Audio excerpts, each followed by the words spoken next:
Oi, Marigoni, tudo bem?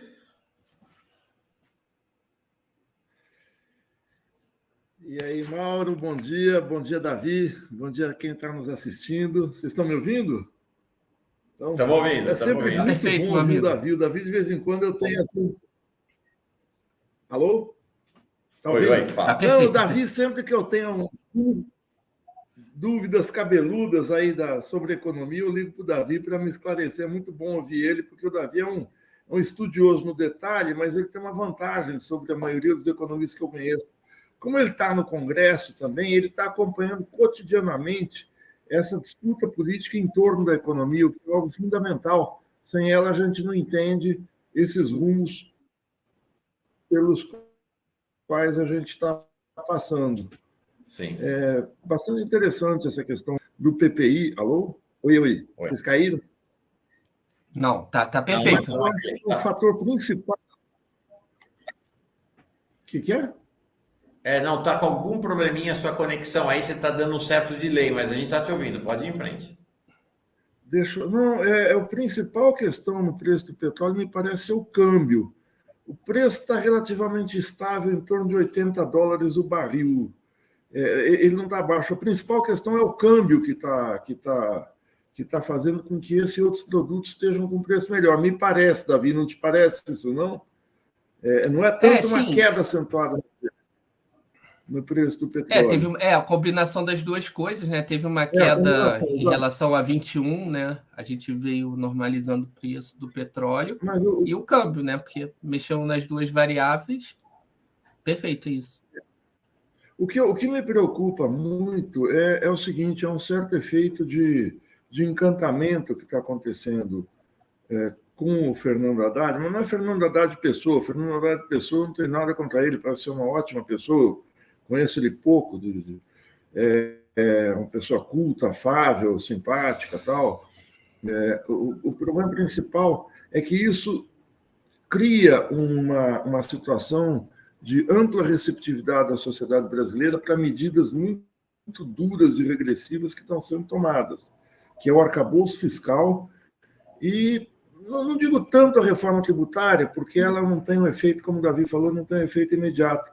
Mas o ajuste fiscal, o arcabouço fiscal, que é o ajuste fiscal, é uma medida duríssima, muito dura, não entrou em vigor ainda, e isso está se criando na sociedade brasileira uma espécie de anestesiamento para qualquer coisa emanada do Ministério da Fazenda. Então, claro, é uma coisa que não dá para a gente debater em cima das questões concretas, porque ele não entrou em atividade ainda. Mas me preocupa, quer dizer, a gente passa de uma maneira passiva a aceitar algo que pode travar o desenvolvimento, ou vai travar o desenvolvimento, porque existe um encantamento inicial que é mais ou menos natural nos primeiros 6 meses do governo. Mas não. Agravado pelo fato de que a gente tem um governo, não é Lula sucedendo o Fernando Henrique, né? É Lula sucedendo o fascista, né? A luta contra o fascismo. Então, vamos dizer assim, as pessoas tendem a ter um olhar de pré-julgamento, no caso aqui não de preconceito, né? Mas de pré-julgamento favorável a tudo que vem do governo Lula por conta da ameaça fascista que está aí, né? Estava conversando com o Fernando Fernandes agora, o golpe não teve uma derrota no 8 de janeiro, mas não foi arquivado, né? O golpe continua aí como uma hipótese para os fascistas. Né?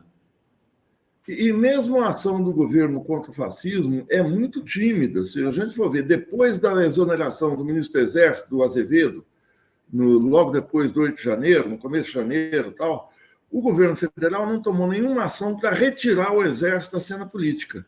Houve uma chance de ouro, que foi na troca do GSI, quando sai o G. Dias, tem a intervenção do Ricardo Capelli, ele dá uma limpada em 70 ou 80 militares que estavam muito comprometidos com o terrorismo de 8 de janeiro, e depois ele sai e volta um general para comandar o GSI. Qual é o problema? O problema é o seguinte: o papel tradicional de intervenção das Forças Armadas na política começa por um desvio de função muito sério, que é os militares em qualquer país do centro do mundo, país central, país rico, ele tem o papel de defesa das fronteiras, defesa da soberania, defesa de agressão externa, não da segurança interna. O Exército na segurança interna é coisa típica de país da periferia. Por quê? A gente sabe, desde o Barão do Rio Branco, desde o corolário do Teddy Roosevelt, que foi um discurso que o presidente Theodore Roosevelt fez no Congresso dos Estados Unidos, na abertura dos trabalhos em 1904, ele atualiza a doutrina Monroe dos Estados Unidos, que diz o seguinte: quem defende as Américas de qualquer agressão externa são as Forças Armadas dos Estados Unidos. O Exército tem o papel de cuidar da segurança interna. Então, é uma relação subordinada que os exércitos têm. A defesa externa, se houver um ataque contra o Brasil, é o Comando Militar Sul que vai cuidar disso, porque o Exército brasileiro tem a menor condição de fazer esse enfrentamento. Então, você fica ocupando os militares com a segurança interna. O GSI é um órgão de segurança interna. Quando você tem a chance de tirar os militares da segurança interna, por causa do desgaste evidente que eles tiveram no governo Bolsonaro, mas por conta da inépcia dos militares no GSI, uma pasta criada há poucos anos, você não tira, você devolve os militares. A gente sabe hoje no Brasil que dentro do aparelho de Estado, um dos lugares mais contaminados, uma das repartições públicas mais contaminadas pelo bolsonarismo, pelo golpismo, é justamente o alto comando das Forças Armadas. Nenhum general está indo a julgamento, nenhum general está sendo acusado pela questão dos acampamentos aos quartéis, ou seja, mesmo uma ação governamental contra a extrema-direita é tímida aí, é tímida na relação com o Congresso, é tímida na sociedade. A gente está tendo uma série de... Estão sendo punidos aí centenas de terroristas que tiveram em Brasília em 8 de janeiro, mas até agora o que eu vi que está sendo punido é a raia miúda. O que a gente tem são esses dois coronéis, o Lawand e o Mauro Cid, mesmo assim, numa situação em que, pelo que a gente viu na CPI, o Mauro Cid, que parece ser o principal deles, um arquivo vivo aí, deve parar nele. Quer dizer, eu não estou vendo a coisa avançar. Tomara que avance, né? Isso aí. Eu vou colocar aqui na tela um artigo do Maningoni, Davi, de 2 dias atrás, teve grande repercussão. Pedi para ele historiar, depois, antes de te liberar, vou pedir para você comentar. Posso só passar um dado aqui que eu peguei? Marigode, você tem razão, ultimamente o preço estabilizou, mas em junho de 2022 o barril do petróleo estava em $115. Verdade.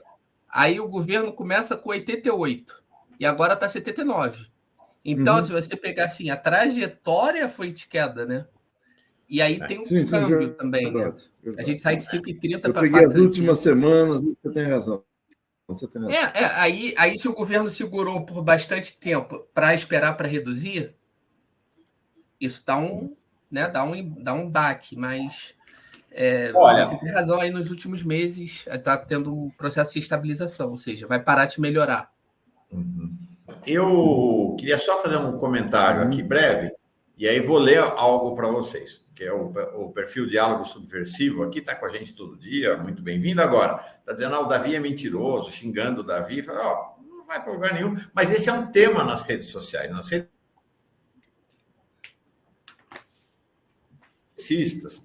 se vai falar qualquer coisa que não diga que Lula é o guia genial dos povos, você é massacrado. Hoje mostrei o vídeo mais cedo, né, do Lula pisou na bola lá em Cabo Verde, evidentemente, né, manifestar gratidão pelos 350 anos de escravização do país foi um equívoco, é claro, mas a gente sabe que ele não é racista. Mas você vai fazer essa observação, o nego já cai matando, né? Já cai matando e fazem a defesa da fala do Lula. Então, nessa questão do óleo de soja, então, e diálogo subversivo, você está aqui com a gente sempre. Vai xingar. Posso só falar uma coisa, Mauro? Isso é bolsonarismo, gente. Essa é a prática bolsonarista. Temos que ser cuidadosos. Eu vou te devolver a palavra, mas em relação ao óleo de soja, estou pegando aqui a opinião, que ele não entende nada do assunto. Ok. Então, óleo de soja, Lucílio Alves, professor da Exalc, Escola Superior de Agronomia da USP, pesquisador da área de grãos. No primeiro semestre, diz o seguinte: no primeiro semestre de 2022, a guerra entre Rússia e Ucrânia deixou muitas incertezas em relação às dinâmicas do mercado e quanto à disponibilidade de grãos e cereais. É por isso que o preço do óleo de soja disparou, não só aqui no Brasil, em outros lugares, né? Houve uma subida muito, muito elevada. Em abril do ano passado, além disso, ele adiciona, tá aí o Davi, o preço do barril de petróleo atingiu $100. Aí o que ele diz? O que vai acontecer? O mercado foi se reequilibrando, as incertezas em relação à guerra foram, em relação à guerra e o fornecimento de grãos para o planeta, por sinal, voltaram, tá? O óleo de soja... Gente, vou dar uma notícia para vocês, viu? O óleo de soja vai subir, preparem-se, tá? O preço do barril de petróleo caiu, então você teve uma condição internacional que favoreceu a queda. Ele diz, o preço médio de maio é o mais baixo, maio agora, desde julho de 2020, mas não dá para afirmar que a intensidade da queda vai continuar. Então, vamos ser cuidadosos, porque é o seguinte, esse preço de agora era o preço de julho de 2020. Sabe quem estava na presidência de julho de 2020? Bolsonaro, gente. Então, assim, vamos... É isso aí. Né? Mauro, só posso fazer uma observação rápida? Eu, quando eu faço essas críticas, é porque eu parto do pressuposto que o governo Lula 3 ele tem que ser o melhor governo do PT de todos os tempos. Esse é o meu pressuposto. E por que ele tem que ser o melhor governo do PT de todos os tempos? Porque a alternativa hoje concreta é a extrema-direita voltar. Isso é um fato. Essa é a alternativa concreta ao governo do PT. Então, eu quero que o governo dê certo. E, na minha opinião, o que os dados mostram, o que a Tebet mostra, o que o Tesouro mostra, é que esse arcabouço fiscal ele pode desencadear uma crise política para esse governo. Ele não consegue acomodar as demandas sociais que se refletem das demandas dos ministérios. Ele não sustenta uma taxa de crescimento alta, como foi o Lula em 2010, que cresceu 7,5% do PIB e conseguiu garantir uma eleição relativamente tranquila para a Dilma.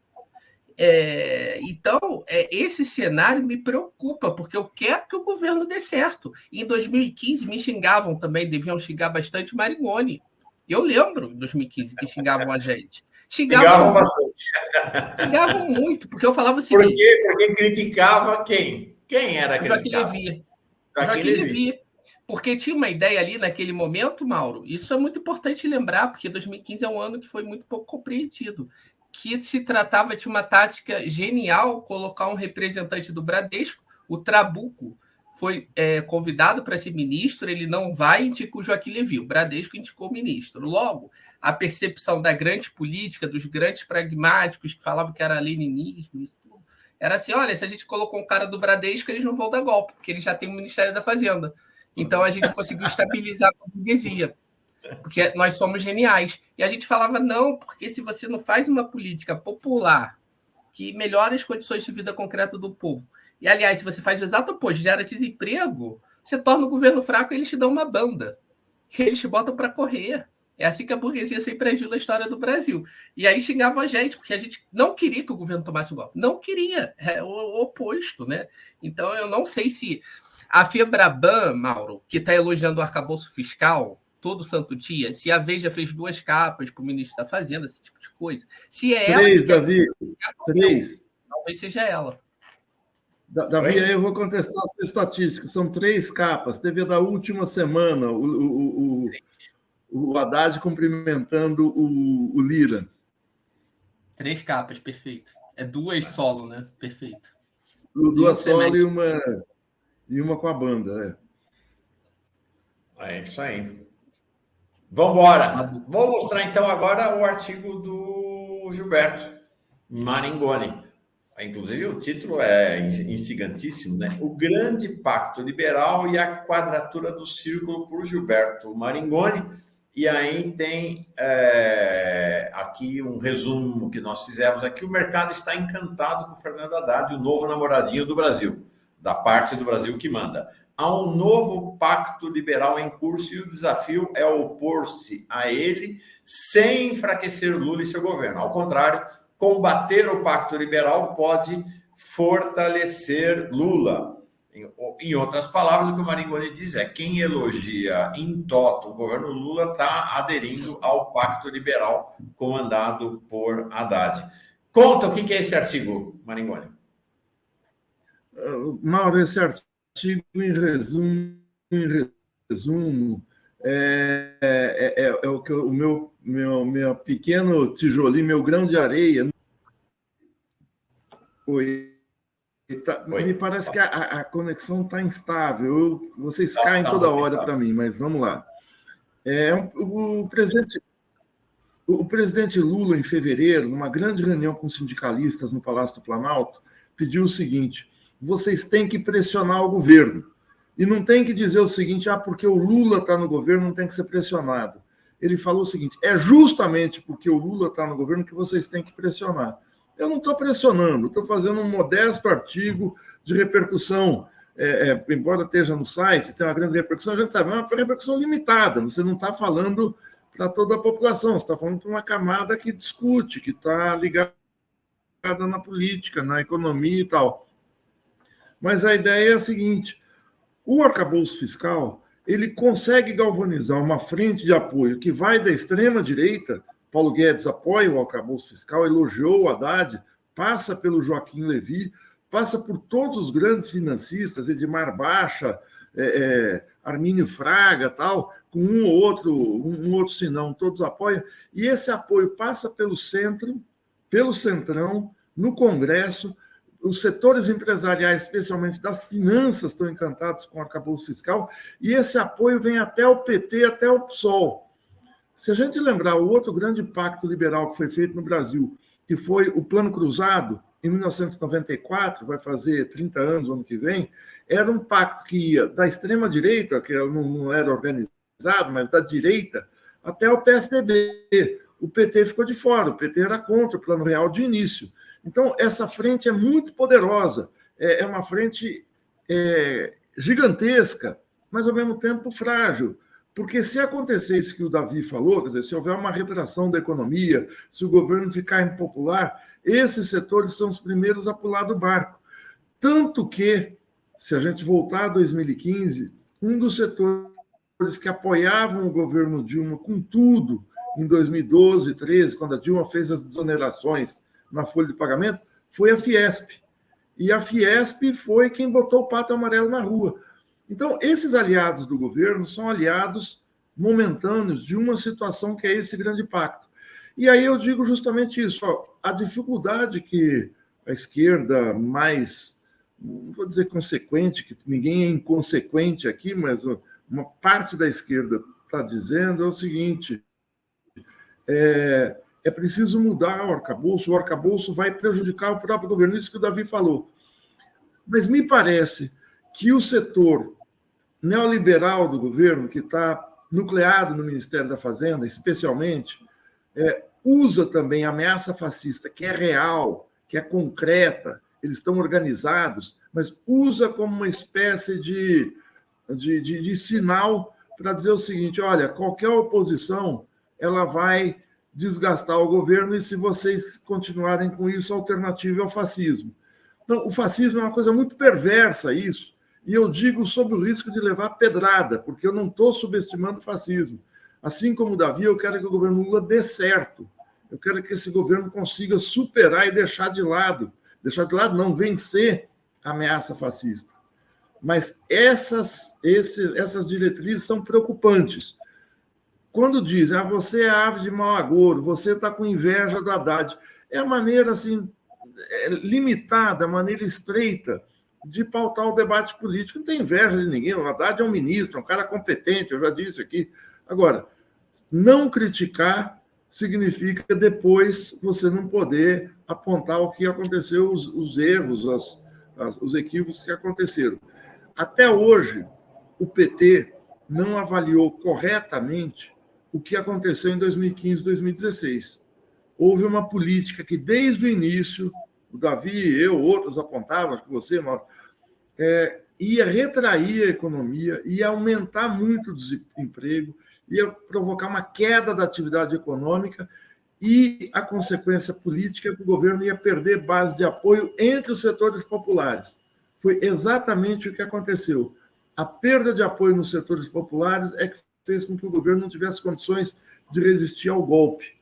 Então, eu sou um apoiador assim, entusiástico e firme, fiz campanha, com muita gente, do governo Lula, e fico preocupado com esse caminho seguido. O artigo, então, busca colocar com um pouco mais de dados, de elementos, esse dilema pelo qual a gente está passando. Perfeito.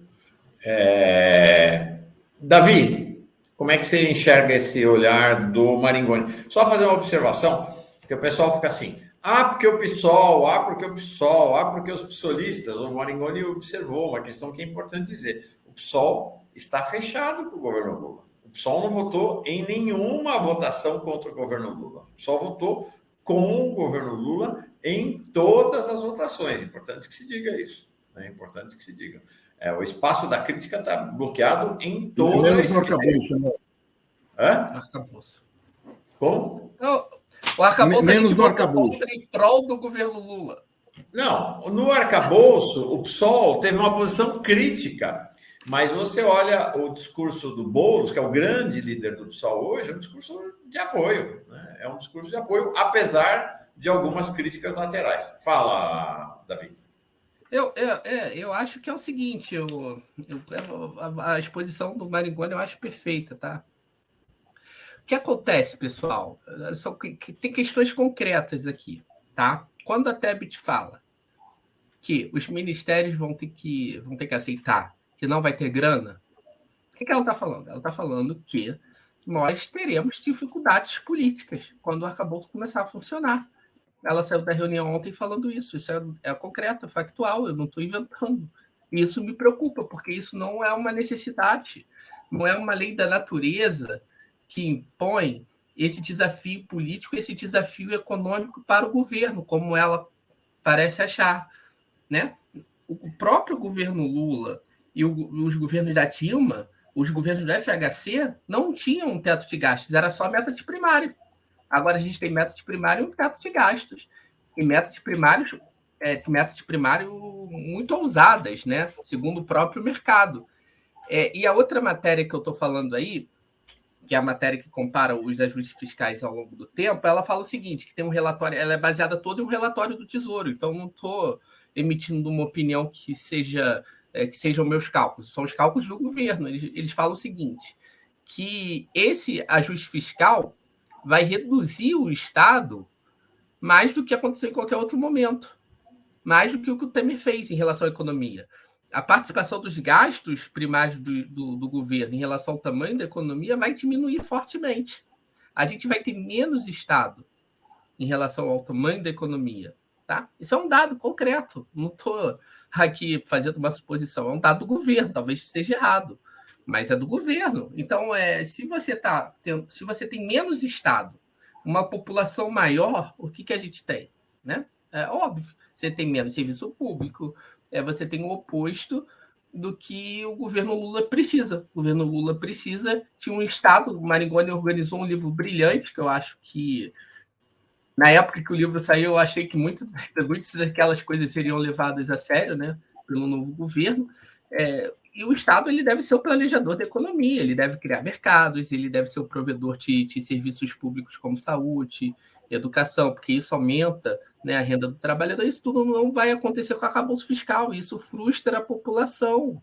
E é óbvio que quem quer que o governo dê certo é quem faz a crítica em prol da classe trabalhadora. Quem quer que o governo dê errado elogia isso porque está agindo em prol das classes dominantes. É muito simples. A Febraban não está elogiando o governo porque ela tem um grande apreço pelo Lula. A Fiesp não está elogiando o Haddad porque ela tem um grande apreço pelo Lula. Tem muita gente falando o seguinte para mim, Davi, até a Veja está apoiando o Lula, até a Veja quer que o Lula dê certo e você não quer. Pode ser que seja a Veja, a grande aliada histórica hoje. Pode ser que ela vá para a rua, lute contra golpe daqui para frente, que ela vire uma revista socialista e eu seja um pelego. Não sei, mas eu acho que os últimos anos comprovam o que essa gente faz quando o governo perde força. Eu temo muito. Eu acho que a Febraban, Fiesp, Grande Imprensa, Arthur Lira, na primeira oportunidade que o governo demonstrar fraqueza, eles vão para cima para destruir, porque eles preferem eles mesmos governarem. Por mais que o Haddad entregue, isso daí foi ao Lula, que o Lula sabe muito bem disso, e ele já deixa isso em várias entrevistas claro. Eles não vão nunca confiar em um governo do PT, por mais que entregue. Nunca, nunca. Eles sempre vão preferir eles mesmos governarem. Falei uma bobagem aqui sobre o arcabouço, o pessoal votou contra. Claro, eu estava com a reforma tributária na cabeça, mas é isso aí, votou contra, de fato, o arcabouço fiscal. Um aspecto interessante, eu tenho registrado aqui, e é curioso como a mídia progressista, de uma maneira geral, tem escondido esta informação, de que a decisão sobre a votação do arcabouço fiscal em 23 de maio, e naquela noite foi uma grande vitória do governo Lula, a decisão sobre a tramitação da reforma tributária foi decidida num comitê. Este comitê aqui, composto por estes senhores, do ponto de vista político, Carlos Cajado, é o relator do arcabouço fiscal, do PL, Aguinaldo Ribeiro, relator da reforma tributária, do PP da Paraíba, o presidente do Senado, o primeiro-ministro, o presidente da Câmara, né, Fernando Haddad e Elmar Nascimento, do União Brasil. Então, é União Brasil, PP, PSD definiram o que seria o arcabouço fiscal e a tramitação da reforma tributária. Veja, Haddad estava lá, mas não tinha ninguém do PT na reunião. Não tinha ninguém do PT, por sinal, não tinha ninguém de nenhum partido da base do governo, né? Nenhum partido da, então, base do governo. Então, tá aí. Então, era essa foi a definição. Então, PP, União Brasil e PSD definiram. Agora, dentro da sala, eles não apareceram para falar, mas é importante, estavam na sala discutindo e definindo o arcabouço fiscal, gente, ninguém menos do que o presidente do Banco Central. Você tinha a nata da elite financeira do Brasil, participou dessa reunião. Gente, não tinha CUT, não tinha MST, não tinha nenhum movimento social, não tinha nenhum representante de qualquer fração. Olha aqui quem estava na reunião. O Roberto Campos Neto. Então, é importante entender que quando o Lula está atacando o Roberto Campos Neto, a relação da equipe econômica com o Roberto Campos Neto é bem diferente daquela de Lula. Quando o Gleisi está atacando o Roberto Campos Neto, são duas relações completamente distintas. Roberto Campos Neto, André Esteves, do BTG Pactual, o presidente da Febraban, Rodrigo Maia, que não é mais, vamos esquecer o Rodrigo Maia, que foi presidente da Câmara, ele é o presidente da Confederação Nacional das Instituições Financeiras. Estava lá o Fábio Faria, foi organizador da reunião, gente. É incrível isso. Essas informações não circulam. Por exemplo, o organizador da reunião, ele hoje está no BTG também, e foi o braço direito do Bolsonaro, né, da articulação Bolsonaro com o Centrão. João Camargo, o maior lobista do país hoje, presidente da CNN, dono do Grupo Esfera. O Rubens Menin, dono da CNN, dono de banco também. Flávio Rocha, gente, o Flávio Rocha. O Benjamin Steinbrück, Davi Cunha e dono do Banco Fibra. Nós tivemos 6 donos de banco nessa reunião. Tá? E assim vai. Então, acho que é interessante a gente examinar o seguinte, quem é que definiu o arcabouço fiscal, né? E como ele foi definido. Acho que, se a gente não olha para essas coisas, perde a capacidade de análise, né? Essa construção, essa simpatia do Haddad se deve muito mais a isso, ao arcabouço, a essa medida extremamente contracionista, a gosto do mercado, que controla os meios de comunicação, do que qualquer outra situação. O Haddad deu uma entrevista que está sendo saudada como muito boa, a Mônica Bergamo, ontem.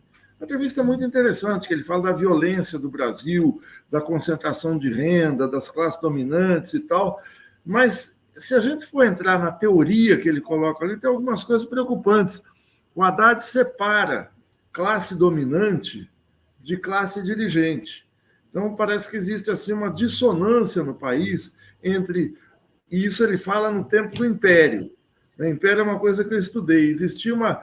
Quando aconteceu a República, a classe dirigente do Império, como preço a pagar, passou o poder para a classe dominante. E a classe dominante financiou a importação de braços da Europa, a imigração com dinheiro do Estado. é engraçada essa questão, né? Você não leva em conta uma questão básica, que é a representação política. É como se a classe dirigente do Império, que eram os ministros, o Nabuco de Araújo, o próprio imperador Dom Pedro II, mas aquele gabinete de ministros, o pai do Rio Branco e tal, não fizessem parte da classe dominante. Se tivesse os fazendeiros de café totalmente dissociados da burocracia imperial. Parece uma minudência, um detalhe histórico, mas não é, isso não existe. Não existe uma classe dirigente do país apartada de quem tem o dinheiro na mão, de quem tem a terra, de quem tem os bancos, de quem... Essa é a gente que manda no Brasil. Tanto que você vê nessa reunião a burocracia governamental, vamos dizer assim, que é o Haddad, você pega assim, o poder político, o Lira, o Pacheco, o Lira e o Haddad não são banqueiros. Eles são parte dessa elite dirigente que dirige o Estado. Mas eles estão ali reunidos com a classe dominante, com os donos do dinheiro, para combinar o que fazer. Então, essa dissonância que o Haddad fala, nós temos uma classe dirigente que vai para um lado, então, em algumas oportunidades tem uma classe dominante que vai para outro, não existe. Eu sei que isso aqui parece, quer dizer, eu vou aprofundar aqui, parece um detalhe histórico, mas é um equívoco de interpretação, inclusive dessa reunião. Quer dizer, não existe uma junção sempre entre a elite dirigente e a classe dominante. Eu digo isso pelo seguinte, a entrevista do Haddad é boa, mas está repleta de questões que você se esmiuçar, elas mostram inconsistência. Não adianta eu falar o seguinte, olha, 1% da população não paga imposto, se eu não faço uma medida para que esse 1% pague. Ele já fala nessa entrevista o seguinte, olha, vai causar problema se a gente taxar essa gente, por isso tudo tem que ser feito com muito cuidado. Claro que tem que ser feito com muito cuidado, mas não basta eu dizer que vai ser feito com muito cuidado. Por exemplo, imposto de grande fortuna. Passa na Câmara? Não passa, mas eu preciso tentar. O imposto sobre grande fortuna não precisa de PEC nenhuma, ela está na Constituição, precisa de uma lei complementar. Então, detalhes da entrevista, se uma hora a gente for esmiuçar, porque senão fica muito chato aqui na tela, a gente ficar esmiuçando esses detalhes. A entrevista é boa, mas é preciso ver que ela tem inconsistências. Marigoni, posso só falar uma coisa dessa entrevista? E tem mais um detalhe Sim, claro. Curioso, né? Que ele fala que no Brasil, as classes... No Brasil, é só no Brasil, tá? No resto do mundo não é assim, não. A classe dominante não aceita que a classe dirigente não atue em prol dela. Não atue com total imparcialidade, porque no resto do mundo, os países desenvolvidos, Marigoni, a classe dirigente, o Estado, ele atua de forma igual para o povo e para o capital. Né? A cabeça dele é assim. E é isso que a gente tem que fazer aqui. Sabe, uma classe dirigente que, sem conflito de classe, puramente técnica, tipo o Campos Neto, que se diz técnico, entendeu? Não existe isso. O único país do mundo onde a classe dirigente nem sempre segue a classe dominante não, os donos do dinheiro, é a China. Né? A China volta e meia taxa, pune, isola o empresariado. O dono do dinheiro não é necessariamente o dono do Estado, ou seja, quem manda no dinheiro não manda no Estado. Agora, a China tem uma tradição milenar de uma burocracia constituída ao longo de séculos, isso foi acentuado pela Revolução Socialista de 1949, que tirou a classe, os donos do dinheiro, do poder. Mas se a gente for entrar nisso, é correto isso que você está falando, corretíssimo. Nós vamos horas aqui, o Mauro vai ficar assim, entediado, e os nossos, como se falava antigamente, teleouvintes também. Não são teleouvintes, são participantes aqui da nossa conversa. Internautas. Acho que é importante, acho que a questão fundamental é fazer a crítica aberta, honesta, do ponto de vista de coerente com aquilo que cada um pensa. O governo Lula ajuda ou atrapalha o governo Lula? O que ajuda o governo Lula? É fazer a crítica honesta ou conspirar, ficar elogiando o governo Lula da frente das câmaras e conspirar no bastidor? O que ajuda o governo Lula? Se não houver direito à crítica... Gente, eu sempre digo aqui, o Brasil está... A esquerda brasileira está sintonizada do planeta. Vai lá na Argentina para ver como é que come o pau. O que os kirchneristas, o que a turma da Cristina Kirchner fala abertamente sobre Alberto Fernandes. Vai lá no Chile, no Uruguai. Não, no Uruguai agora é governo de direita, mas vai lá no Uruguai na época do Pepe. É normal, gente, pelo amor de Deus, é normal a crítica à esquerda a um governo de esquerda. E o mundo não acaba, e ninguém é considerado traidor, ninguém, entendeu? É uma coisa, essa coisa no Brasil virou uma patologia dentro da esquerda. Então, assim, por exemplo, é proibido dizer que o Haddad apoia a autonomia do Banco Central. Pô, o Haddad apoia a autonomia do Banco Central, porque a gente não pode dizer que ele apoia. Ele fez questão de colocar no programa de governo dele em 2018 a defesa da autonomia do Banco Central. Então, acho que a gente tem que... Por que não pode contar quem que estava na reunião lá que definiu o arcabouço fiscal? Acho que essa questão do direito à crítica e do quão a crítica é relevante, o Maringoni registrou. Lula pede crítica. Lula sempre disse que não quer saber de puxa-saco, quer saber de gente crítica.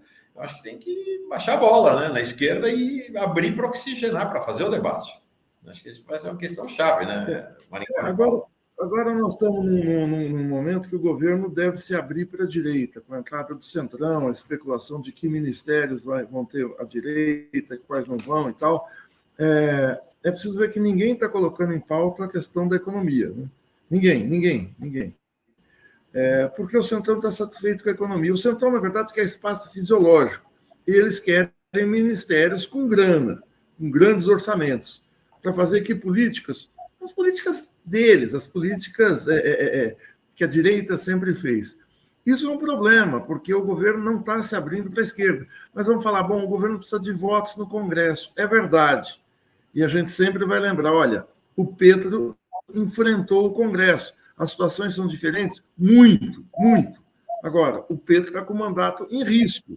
O Petro está sofrendo um ataque judiciário, uma judicialização da política muito pesada, porque a direita não votava com o governo. O Petro foi eleito numa grande coalizão que englobava setores de direita e até setores próximos ao Álvaro Uribe, o presidente de extrema-direita, que criou até uma tendência na Colômbia, o uribismo, governou de 2002 a 2010. Os ministros de direita que eram de partidos com representação no Congresso passaram a votar contra medidas sociais do governo, em especial uma reforma da saúde, uma reforma tributária, aí sim, que taxava os ricos. O Petro, quando foi derrotado no Congresso, não teve dúvida. Chutou o balde, limpou o ministério desses partidos, um apoio de 70% no legislativo que ele tinha, caiu para 20%, ele foi para a rua denunciar o que estava acontecendo, conseguiu apoio popular. A direita foi para a rua, isso tudo agora, nos últimos 2 meses, foi para a rua, não conseguiu colocar gente na quantidade que o Petro colocava, ou seja, o Petro levou essa questão, não na aprovação popular, porque as pesquisas oscilaram, mas botou gente mobilizada na rua, e agora sofre, há 1 mês e pouco, um processo judicial com uma denúncia de que teria recebido dinheiro ilegal do narcotráfico, que é algo que é um processo bem lavajatista, ou seja, aquele padrão que se colar, colou. E está enfrentando. Claro que não é a mesma coisa, o governo Lula é outra coisa, mas em nenhum momento me parece que o governo busca essa mobilização popular. Tudo bem, é muito fácil eu falar aqui do conforto do meu lar, tem que mobilizar. Mas estou dizendo, opor resistência a isso, criticar pelo menos é algo em prol, como o Davi fala, em prol do governo Lula, que a gente está tentando fazer. Porque se o governo fracassar, é correto isso que se diz, vem a extrema-direita, volta o bolsonarismo, volta o fascismo. Isso aí. E a questão existe um certo determinismo, né? Não, o que dava para fazer é isso que dá porque a maioria é de direita no Congresso. Maringoni tem vindo aqui, Davi, Genuíno e outros líderes políticos para dizer, não é bem assim. Né? O que está acontecendo é que o governo Lula está abrindo mão de fazer o tensionamento para obter condições melhores. Vários parlamentares, muitos parlamentares com quem eu converso aqui, dizem o seguinte, por que é que não entrou com um arcabouço fiscal mais a esquerda para negociar? Por que já não entrou tão à direita e aí puxou mais para a direita ainda? Acho que é um tema recorrente no Congresso, né, Davi? Você deu um exemplo muito bom. São 2 exemplos que provam isso que você falou.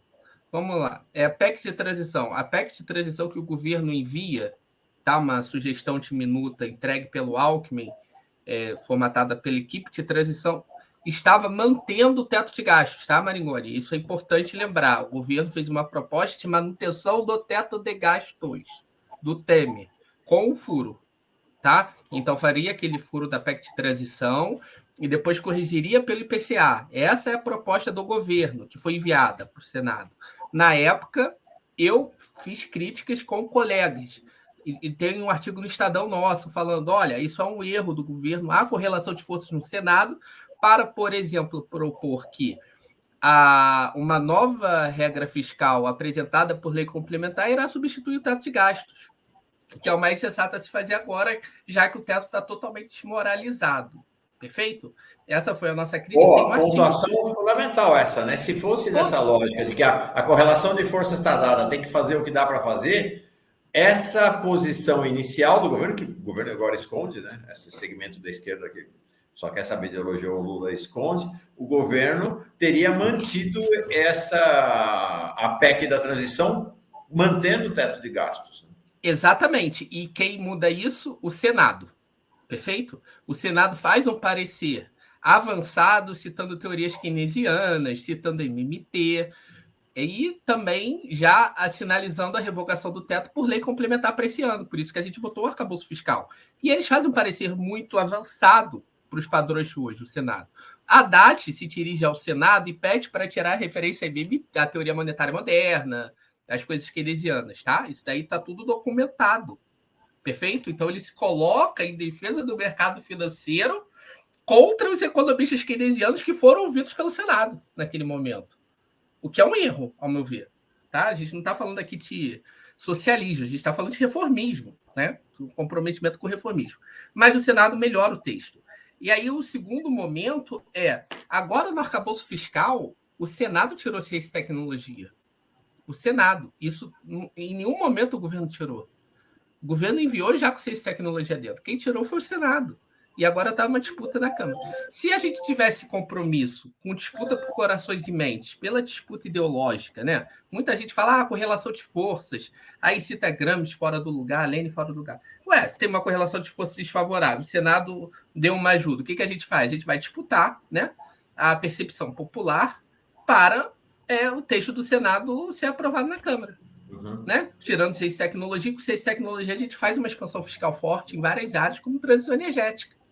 Mas não, eu não estou vendo ninguém fazer essa disputa de que é preciso manter o texto do Senado e não do Lira. Não teve. E foi o Senado, gente. Não foi o governo, é o Senado. Só que se o Senado for também, que nem eu, um lugar de gente muito socialista, muito comunista e que não tem noção de como funciona o parlamento, só se o Senado não for o parlamento. Né? Porque o Senado fez isso, agora tem que fazer a disputa com o Lira. Estamos fazendo? Não. Ponto. Não estamos. Né? E tinha oportunidade perdida. Grande combatente Renan Calheiros. Renan Calheiros é um dos principais responsáveis pela PEC da transição não ter acolhido o teto de gastos. Então, essa é uma questão. Tem uma correlação de forças? Tem, mas dá para se mexer dentro dessa correlação de forças. Né? Uma coisa é considerar a correlação de forças com fatalismo e dizer, vamos fazer o que a correlação de forças permite, ou seja, vamos fazer o jogo liberal, ou dizer, vamos disputar dentro desta correlação de forças. É o que você falou. Se fosse pela essa tese fatalista da correlação de forças, o teto fiscal tinha sido mantido na PEC da transição. Se fosse por esta correlação de forças, a gente jamais deveria ter proposto que ciência e tecnologia ficasse fora do arcabouço fiscal, e agora o governo quer meter. O governo Haddad vai botar ciência e tecnologia dentro do arcabouço fiscal de novo na Câmara. E vai botar saúde e educação dentro do arcabouço fiscal. Né? Uma maluquice. Paulo, posso só fazer mais um exemplo? Rápido? Bem rápido, prometo. A loucura toda é que a gente está discutindo o seguinte. Tem a meta de primário, que é o tripé macroeconômico que a gente criticou a vida toda. O que eu e você estamos defendendo aqui é o seguinte. A gente mantém o tripé macroeconômico, bota um teto e bota uma exceção no teto. Ou seja, é muito pior do que foi o Fernando Henrique, que a gente está defendendo, que é manter o tripé macro com um teto para várias despesas, tirando ciência, tecnologia ou saúde e educação disso, e mantendo ciência, tecnologia, saúde e educação conforme a FHC, conforme o Lula, conforme a Dilma. Veja, isso parece muito avançado. Quando eu defendi que por que não coloca só meta de primário? Para que um novo teto? Coloca meta de primário, como sempre foi no Brasil pré-teto. Por que agora tem que ter teto? Quando eu defendi isso, falavam que eu era completamente louco de defender um legado de tripé macroeconômico, um negócio comunista de antigamente, que não cabe mais num mundo como é o de hoje. Parece isso, né? Deixa eu ler aqui o superchat e um chat, e aí vou entregar para o Maringoni encerrar a nossa conversa aqui de maneira lapidar. Márcia Simon, lembrando agressões mais antigas, ataque, ela está falando aqui do professor Fernando Fernandes, né, que falou das agressões aqui. Ataques a Chico Buarque, família pela internet, Guido Mantega em um restaurante, fascismo vem se construindo há um bom tempo. Falar em fascismo, nesse domingo agora tem eleição na Espanha e a aliança entre a direita, o PP, e a extrema-direita, a Vox, tem possibilidade de fazer maioria. Há um grande alerta, uma coisa... A disputa continua globalmente. Globalmente, ano que vem, tem Estados Unidos com Trump querendo voltar para a presidência. Maringoni, por favor, encerra a nossa conversa de hoje. Eu vou usar em meu favor o presidente Lula, que tem falado nos fóruns internacionais, em especial naquela reunião na França sobre o desenho de uma nova arquitetura financeira global, aquele discurso que viralizou de 19 minutos, em que ele bota o dedo na cara do Macron e fala: nessa reunião não se fala em desigualdade, nessa reunião não se fala que o Estado é que deve gerir a economia. E faz toda uma defesa do papel do Estado numa economia, que o Davi bem lembrou, aquele livro do qual ele participou também, que a gente fez no início do ano passado, que é A Volta do Estado Planejador. Pois o que a Fazenda está fazendo contraria radicalmente o discurso que o presidente Lula tem feito no exterior. O discurso da Fazenda é o seguinte: o investimento, vai haver uma retração no investimento público e quem vai trazer desenvolvimento é o investimento privado. Em nenhum lugar do mundo da história o investimento privado foi motor do desenvolvimento. Em nenhum. Sempre foi o Estado. Isso é isso é uma ficção. Isso você consegue fazer com PPP, com parceria público-privada, isso que o BNDES quer fazer. Mas o capital privado não alavanca desenvolvimento nenhum, repito pela terceira vez, em nenhum lugar do mundo ou da história. Isso não acontece. E contraria o discurso do presidente Lula. Eu gostaria muito de ter o governo do discurso do presidente Lula no exterior, em todos os fóruns, sobre o papel do Estado, a questão da desigualdade, tirar dos ricos e colocar para os pobres, estabelecer uma reforma tributária justa. É isso. Eu não estou querendo isolacionismo nem criticar o governo. Eu quero não só que o governo dê certo, mas que a linha do presidente Lula predomine na gestão daqui para frente. Isso aí. Muito obrigado. Se a gente fosse pela lógica da tal correlação de forças, jamais o Lula teria feito esse discurso, que é a correlação de forças, na reunião lá na França. Não é exatamente, é uma correlação de forças mais para centrão do que para a maioria de esquerda. E a mesma coisa na reunião agora da Europa e CELAC. Então, essa lógica do fatalismo da correlação de forças deveria levar Lula a fazer um discurso bem comportado na linha do centrão. Então, acho que ou seja, para Lula, a correlação de forças é importante, mas ela não é fatal, ela não é fatalista, ela não determina necessariamente como a gente se comporta em todas as nossas ações. Tem que lutar contra a correlação de forças também, levantar a cabeça. Davi e Gilberto, obrigado por levantar a cabeça e fazer a disputa no interior dessa correlação de forças tão desfavorável, mas que derrotou o fascismo. Semana que vem tem mais, Gilberto Maringoni, semana que vem tem mais, Davi Decache. Obrigado. Foi um prazer enorme, hein, pessoal? Legal, valeu. Obrigado, Mauro. Tchau, tchau. Valeu, Gilberto. Abração. Tchau, pessoal. Tchau, Davi. Tchau.